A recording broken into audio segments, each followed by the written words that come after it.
Welcome to the Windows Computer and Technology channel, and we talked about this year having 26H1 on ARM devices, 26H2 on x64 devices, and Microsoft has actually issued a blog post saying that 26H1 is now available.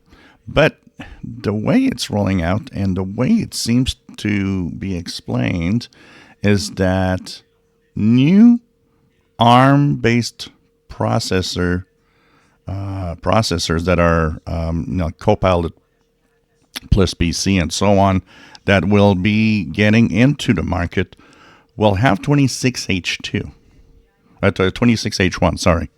So they will have 26H1.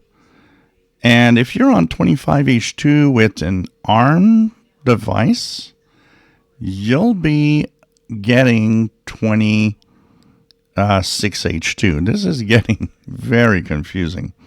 There was actually a couple of comments yesterday about Microsoft trying to explain 26H1, 26H2, and that finally was more complicated than ever before to understand what do you mean and what it is.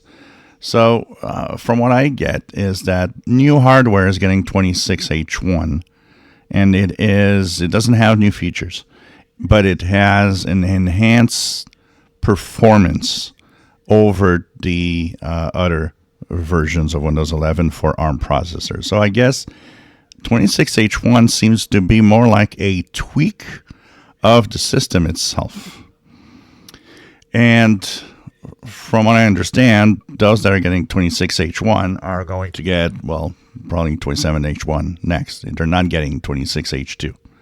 So it's really a tweak, but it seems to be for modern hardware, which means if you bought a PC, you're on an ARM processor, Snapdragon, whatever, and you're on 25H2, you're possibly not getting 26H1. You'll be just pushed up to 26H2 rather than going to 26H1. So this just makes it more confusing for everybody. And that is the Microsoft way of doing things. If you enjoy my videos, please subscribe, give us a thumbs up. Thank you for watching.